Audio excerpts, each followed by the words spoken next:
অনেক দিন হয়ে গেল ভিডিও দেওয়া। আপনারা লাইক করেন, ভিডিওগুলোতে কমেন্ট করেন, ইনবক্সে মেসেজ করেন, কেউ ইনস্টাগ্রামে রিচ আউট করেন, মেলে কেউ মেল করেন। আপনাদের সবাইকে থ্যাংক ইউ জানাই। রিয়েলি আপনাদের হেল্প, আপনাদের পজিটিভ সাপোর্ট আমাকে অনেক হেল্প করে। আমি নিজে ইমপ্রুভ করতে পারি নিজেকে আপনাদের ফিডব্যাক অনুযায়ী। সেগুলোকে আমার যদি কোনো ফল্ট থাকে সেটাকে আমি রেকটিফাই করি। যদি কিছু ভালো বলেন তো সেটাকে আমি ধরে রাখার চেষ্টা করি। আপনাদের পজিটিভ রেসপন্স আমাকে মোটিভেট করে, আমাকে ইন্সপায়ার করে আরও বেটার কোয়ালিটি ভিডিও বানানোর জন্য, আরও অনেস্টলি ভিডিও বানানো, আরও ডেডিকেটেড হয়ে ওয়েল রিসার্চ করে টপিকটাকে তারপরে ভিডিও দেওয়ার জন্য আমাকে ইন্সপায়ার করেন। অ্যান্ড এভাবেই পাশে থাকুন। And thank you everyone. তো আজকের ভিডিওতে কোয়েশ্চেন অ্যান্ড আনসার ফর্মে ভিডিওটা হবে। আপনারা যা যা কমেন্ট করেছেন, যে কোয়েশ্চেন করেছেন সেগুলোকে বেশ কিছু নিয়ে একটা কোয়েশ্চেন অ্যান্ড আনসার ফর্মে Q&A ফর্মে একটা ফান লাভিং একটা টক্স হবে। তো চলুন প্রথম কোয়েশ্চেন। 1 নম্বর কোয়েশ্চেন, দেবযানী ঘোষ বলছেন যে অ্যাপেন্ডিক্স অপারেশন হওয়ার পরে আবার ইউএসজিতে অ্যাপেন্ডিক্স ধরা পড়লে কি ওটি করতে হবে? Please reply. ইন্টারেস্টিং কোয়েশ্চেন এটা। দেখুন, অ্যাপেন্ডিক্স অপারেশন হয়ে গেছে, তার মানে অ্যাপেন্ডিক্সকে কেটে বাদ দেওয়া হয়ে গেছে, তারপরেও কি করে অ্যাপেন্ডিক্স হবে? বোঝার জিনিস। অ্যাপেন্ডিক্স হলো আমাদের অন্ত্র থেকে একটা সাইডে একটা স্ট্রাকচার বেরোয়, আঙুলের মতো একটা স্ট্রাকচার বেরোয়।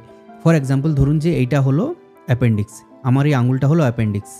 এটা ইনফেকশন ছিল, তার জন্য এটাকে কেটে বাদ দেওয়া হয়েছে।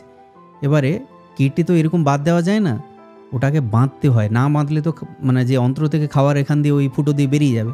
সো অ্যাপেন্ডিক্স কাটার আগে বাঁধতে হয় আগে, তারপরে কাটতে হয়, তাই না? নয়তো খাবার বেরিয়ে যাবে। যে জায়গাটাতে বাঁধতে হয় তাকে বলা হয় স্টাম্প। ওই স্টাম্পটা যদি বাই চান্স ভুল করে একটু বড় করে রেখে দেওয়া হয়, ফর এক্সাম্পল একদম গোড়া থেকে কাটতে হতো, যদি মাঝখান থেকে কেটে দেওয়া হয়, তার মানে এতটা কিন্তু পার্ট অ্যাপেন্ডিক্সের থেকে গেল, যেটাকে স্টাম্প অফ অ্যাপেন্ডিক্স বলা হয়। ওই পার্টটার যদি আবার ইনফেকশন হয়ে যায় তাকে বলা হয় স্টাম্প অ্যাপেন্ডিসাইটিস। সো আপনি যে কেসের কথা বলছেন এটা হোপফুলি স্টাম্প অ্যাপেন্ডিসাইটিস। অ্যাপেন্ডিক্সের অপারেশন হয়ে গেছিলো, স্টাম্প কিছুটা থেকে গেছে এবং সেটার আবার ইনফেকশন হয়ে গেছে। দেয়ারফোর স্টাম্প অ্যাপেন্ডিক্সের ট্রিটমেন্ট হচ্ছে যে প্রথমে কনজারভেটিভ দেওয়া হয়, তার মানে ওষুধ চালানো হয়, আইভি অ্যান্টিবায়োটিক্স হতে পারে, সেটা পেইন কিলার হতে পারে। সো ওই জ্বলনকে কমানোর জন্য, ওই প্রদাহ বা ইনফ্লামেশনকে কমানোর জন্য অ্যান্টিবায়োটিক্স দেওয়া হয়। যদি ঠিক হয়ে গেল ওয়েল অ্যান্ড গুড, যদি ঠিক না হয় you have to go for operative treatment, laparoscopic removal of the stump. যদি বড় স্টাম্প থাকে সেটাকে আবার কেটে বের করতে হবে। So this is the treatment of stump appendicitis. Question number 2, Keya Biswas বলছেন যে 28 উইক্সে ডপলার স্ক্যান দিয়েছে ডক্টর, করানো যাবে কি না?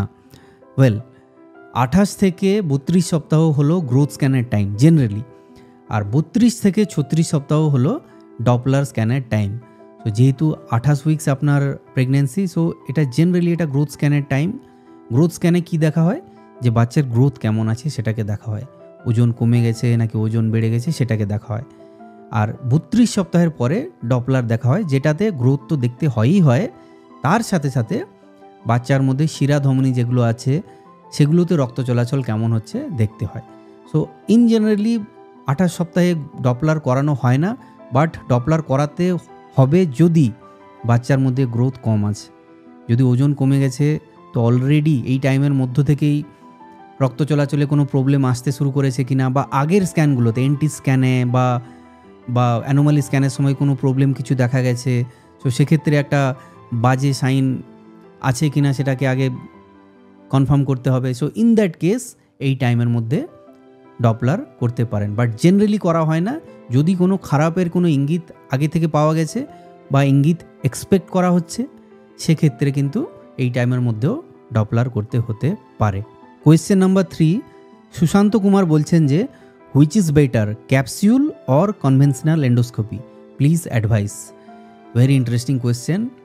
এন্ডোস্কোপি কথার অর্থ হলো আমাদের অন্ত্রের মধ্যে যে জিনিস আছে সেটাকে লাইভ দেখা, কোনো ক্যামেরার মাধ্যমে দেখাকে বলা হয় endoscopy.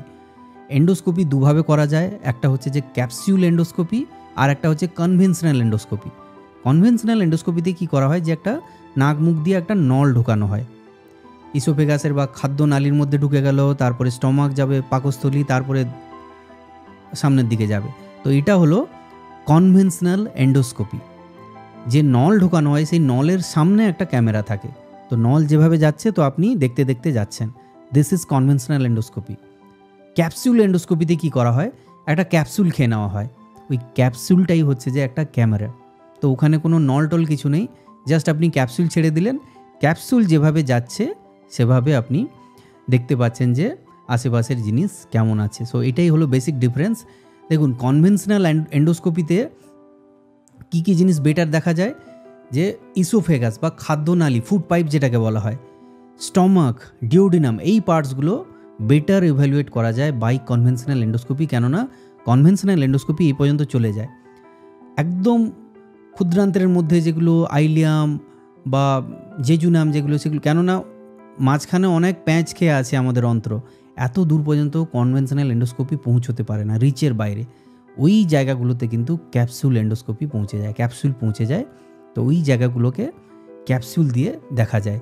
So capsule endoscopy for small intestinal evaluation, example হচ্ছে যে কোনো জেজুনামে কোনো প্রবলেম আছে কিনা, আইলিয়ামে কোনো প্রবলেম আছে কিনা, এই স্ট্রাকচারগুলো কিন্তু ক্যাপসুল এন্ডোস্কোপিতে বেটার বোঝা যায়। কেননা কনভেনশনাল এন্ডোস্কোপি ওখানে পৌঁছতেই পারে না, ওর রিচের বাইরে। বাট ইসোফেগাসের মধ্যে কোনো লিশন, ইসোফেগাস বা ফুড পাইপ যেটাকে বলা হয়, স্টমাকের মধ্যে কোনো লিশন, ডিওডিনামের মধ্যে কোনো, তার মানে উপরের দিকে যেগুলো লিশন, যেগুলো কিনা কনভেনশনাল এন্ডোস্কোপি দিয়ে পৌঁছে যাওয়া যায়, সেগুলো definitely conventional endoscopy is better, because ওখানে এক তো ইমেজ নেওয়া যায়, ফটো নেওয়া যায়, ভিডিওর সাথে সাথে ফটোও নেওয়া যায়, বায়োপসি নেওয়া যায়, কোনো যদি টিউমার আমরা পাই বায়োপসি নেওয়া যায়, কোনো পলিপ পাচ্ছি, পলিপকে কেটে একদম থেরাপিউটিক হয়ে গেল। সো এইসব জিনিসগুলো কনভেনশনাল এন্ডোস্কোপিতে করা যায়, যেগুলো কিনা ক্যাপসুল এন্ডোস্কোপিতে করা যায় না। আই হোপ একটু হলেও ক্লিয়ার হয়েছে আপনাদের। কোয়েশ্চেন নাম্বার 4, প্রণবেন্দু কুণ্ডু বলছেন, যারা সোডোমি করে তাদের কি অ্যানোরেক্টাল ক্যান্সার হতে পারে? আমি একটা অ্যানোরেক্টাল ক্যান্সার নিয়ে একটা ভিডিও দিয়েছিলাম, তো ওখানে উনি কমেন্ট করেছেন সোডোমি কথার অর্থ হলো anal sex. And I am happy যে এই কোয়েশ্চেনটা কেউ করেছেন। This is not at all a funny question, it's a serious question and I love this question. I am happy যে কেউ এরকম কোয়েশ্চেন করছেন। সি, সোডোমি করার সময় বা অ্যানাল সেক্স করার সময় বা করলে ডাইরেক্ট তো অ্যানোরেক্টাল ক্যান্সার হয় না, বাট ইনডাইরেক্টলি হতে পারে, বিকজ অ্যানোরেক্টাল ক্যান্সারের একটা কজ হলো হিউম্যান প্যাপিলোমা ভাইরাস বা HPV, যেটা একটা sexually transmitted disease. For example, কারু পেনিসে HPV ভাইরাসের ইনফেকশন আছে, সো অ্যানাল সেক্সের সময় অন্য একজনের অ্যানাল ক্যানেলে ঢুকে গেল HPV ভাইরাস, সেখান থেকে কিন্তু পরে অ্যানোরেক্টাল ক্যান্সার হতে পারে। So the answer is yes, যারা সোডোমি করে তাদের অ্যানোরেক্টাল ক্যান্সার হতে পারে। কোয়েশ্চেন নাম্বার 5, প্রসেন মলি সাঁতরা বলছেন, আর্লি প্রেগনেন্সি ফেলিয়ার কী কারণে হয়? আমার সাথেও হয়েছে, তাই এটা জানলে উপকৃত হতাম। আর এইরকম হলে নেক্সট বার কবে প্রেগনেন্সির জন্য ট্রাই করা যাবে? ওকে, আর্লি প্রেগনেন্সি ফেলিয়ার নিয়ে আমি একটা ভিডিও দিয়েছিলাম, আমি চেষ্টা করব এই ভিডিওরই কোথাও নিচে ওটার লিঙ্ক দিয়ে দেওয়ার। বাট দেখুন, ম্যাক্সিমাম কারণ হয় কিন্তু ক্রোমোজোমাল লেভেলে ডিফেক্ট থাকে, যেটা আমাদের কন্ট্রোলেই নেই, নাই হাজব্যান্ডের কন্ট্রোলে আছে, নাই ওয়াইফের কন্ট্রোলে আছে, নাই ফ্যামিলির কন্ট্রোলে আছে।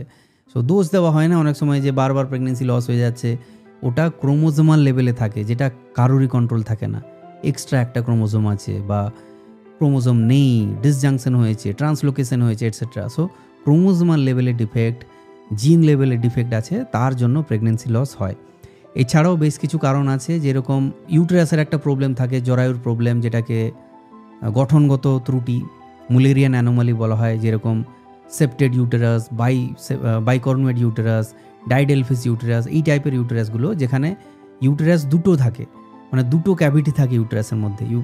নর্মালি কী হয়, নর্মালি একটা সিঙ্গেল ক্যাভিটি থাকে ইউটেরাসের মধ্যে, এদের ক্ষেত্রে দুটো ক্যাভিটি থাকে। সো এইগুলো গঠনগত ত্রুটি, এক্ষেত্রেও প্রেগনেন্সি ফেলিওর হতে পারে। আজকের ভিডিওতে এই 5টা কোয়েশ্চেন আমি নিয়েছিলাম, বাট আরও দুটো আমি স্টেটমেন্ট নিয়েছি, এগুলো কোয়েশ্চেন তো নয় বাট স্টেটমেন্ট। 1 নম্বর স্টেটমেন্ট হলো, ইজারুল শেখ বলছেন, স্যার আপনাকে প্রত্যেকটা ভিডিওতে কমেন্ট করি, আপনি তো আনসার দেন না। রিয়েলি সরি যদি আমি মিস করে গেছি, সবগুলো রিপ্লাই হয়তো দেওয়া হয়ে ওঠেনি, সরি। আর দেখো, আমি রিপ্লাই করেছি already, really sorry if I have missed, how are you? তুমি রিপ্লাই করনি। সো ইয়া, আর স্টেটমেন্ট নাম্বার 2 হচ্ছে যে প্রতুল বিশ্বাস বলছেন, স্যার আমি একজন বিপিটি স্টুডেন্ট, আপনার ভিডিওগুলো CT MRI CT and medicine neurology sometime সার্জারিতে খুব হেল্প হয়, thank you sir. Really thankful again. আমার ভালো লাগে যদি কোনো মেডিকেল স্টুডেন্ট, কোনো প্যারামেডিক্যাল স্টুডেন্টও ভিডিওগুলো দেখে। দেখুন, আগে আমি অ্যাকচুয়ালি মেডিকেল স্টুডেন্টদের জন্য ভিডিও বানাতাম একদম হার্ডকোর, একদম মেডিকেল টার্মিনোলজিতে। এখন আমি একটু ইন জেনারেল পাবলিকদের জন্য, কমন পাবলিকদের অ্যাওয়ারনেসের জন্য আমি ভিডিওগুলো বানাই। তো একটু র টার্ম ইউজ করতে হয় যেগুলো হয়তো মেডিকেল টার্মিনোলজি নয়।